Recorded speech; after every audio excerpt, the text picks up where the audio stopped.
एक बार पुनः स्वागत है आज के इस खास वीडियो ट्यूटोरियल में। कल हमने ब्रह्मांड, जिसे अंग्रेजी में यूनिवर्स कहते हैं, उसके बारे में जाना था। आज हम जानेंगे सौरमंडल एवं सूर्य के बारे में।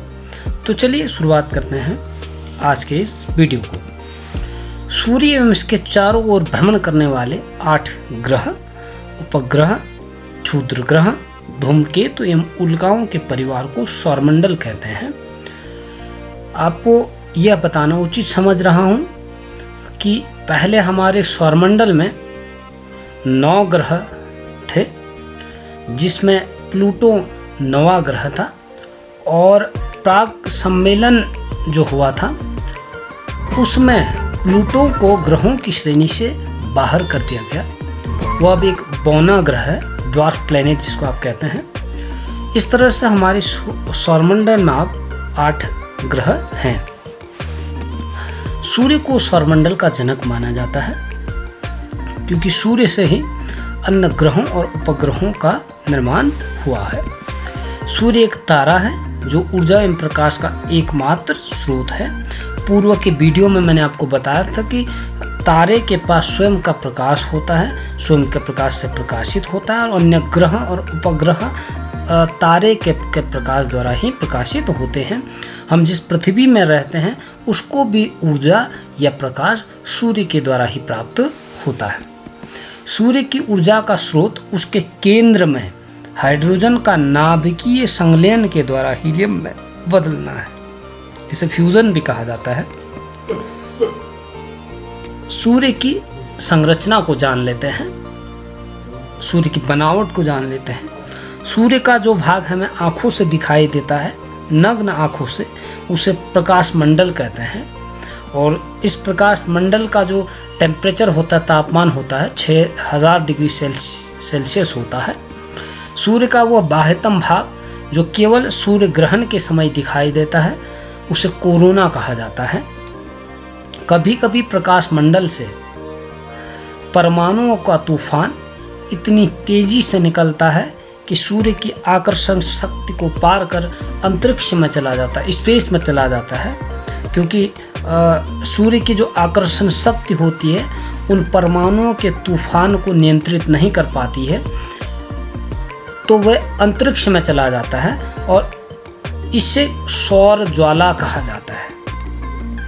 सौर ज्वाला जब पृथ्वी के वायुमंडल में प्रवेश करता है तो हवा के कणों से टकरा करके रंगीन प्रकाश उत्पन्न करता है। क्योंकि आपको पता है कि हमारे पृथ्वी के चारों ओर वायुमंडल है, उस वायुमंडल में हवा के कण भी होते हैं, डस्ट पार्टिकल्स भी होते हैं।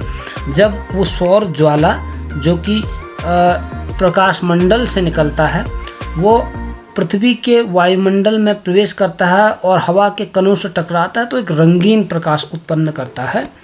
इस रंगीन प्रकाश को ऑरोरा लाइट कहते हैं, परंतु उत्तरी ध्रुव पर इसे ऑरोरा बोरियालिस कहा जाता है, जबकि दक्षिणी ध्रुव पर इसे ऑरोरा ऑस्ट्रेलिस कहा जाता है। आगे देख लेते हैं सूर्य की संरचना के बारे में। सौर ज्वाला जहाँ से निकलती हैं वहाँ काले धब्बे से दिखाई देते हैं। इन काले धब्बों को सौर कलंक, सनस्पॉट कहा जाता है। सौर कलंक सूर्य के ठंडे भाग हैं जिनका तापमान 1500 डिग्री सेल्सियस होता है। सौर कलंक प्रबल चुंबकीय विकिरण उत्सर्जित करता है जो पृथ्वी के बेतार संचार व्यवस्था को बाधा पहुँचाता है।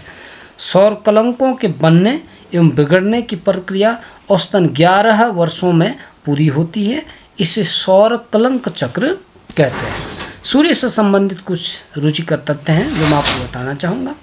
पृथ्वी से न्यूनतम दूरी, सूर्य की पृथ्वी से न्यूनतम दूरी 14.70 करोड़ किलोमीटर है।